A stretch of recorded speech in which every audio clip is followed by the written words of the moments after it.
নেত্রী আমাদের নেত্রী আপনাদের মাঝে উপস্থিত হয়েছেন।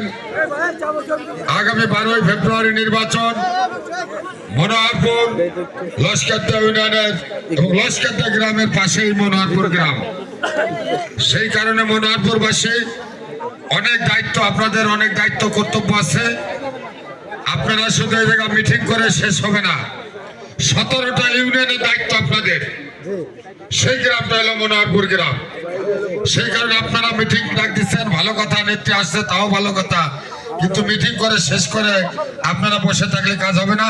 17টা ইউনিয়নে আপনাদের কাজ করতে হবে। এইটাই আমাদের 17 ইউনিয়নের মানুষের আপনাদের কাছে প্রাণের দাবি। কারণ এই লস্করদা ইউনিয়ন যে অবস্থায় আছেন, আমরা 17 ইউনিয়নের মানুষ কিন্তু আপনাদের জন্য কাজ করি নাকি? আমরা কাজ করি কাদের জন্য? এমপি হবে কে? কোন গ্রামের মানুষ?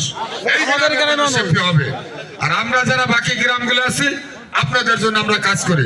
আমরা যদি রাত 2টা 3টা পর্যন্ত আপনাদের জন্য কাজ করতে পারি, তাহলে আপনাদের দায়িত্ব কর্তব্য কতটুকু বাড়ির মানুষ হিসেবে? অনেক বেশি। সেই কারণে আপনাদের কাছে অনুরোধ থাকবে, আপনারা আজকে থেকে সকাল থেকে শুরু করে প্রতিটা গ্রামে, প্রতিটা পাড়ায়, প্রতিটা মহল্লায়, প্রতিটা দরজায় দরজায় আমাদের ভোট চাইতে হবে। মা বোনদের কাছে যাইতে হবে। আমাদের টোটাল ভোটের 51% ভোট হলো মহিলা, আর 49% ভোট হলো পুরুষ। তাহলে মহিলারা থাকে বাড়ি, আমরা থাকি হাট বাজার চক পাথারে। সেই কারণে মহিলাদের ভোটটা অত্যন্ত গুরুত্বপূর্ণ ভোট। সেই কারণে আমরা জননেতা কে ওবায়দুর রহমানের একমাত্র উত্তরসূরি আমাদের মাঝে উপস্থিত হয়েছে 12ই ফেব্রুয়ারি নির্বাচনে। আপনারা দেখেছেন ওবায়দুর রহমান জীবন চলার পথে রাজনীতিক অঙ্গনে এই মনোহরপুরবাসী তার ছিল হৃদয়ের মানুষ এবং তাদেরকে ভালোবাসা হৃদ্যতা দিয়ে তার শেষ নিঃশ্বাস ত্যাগ করেছে।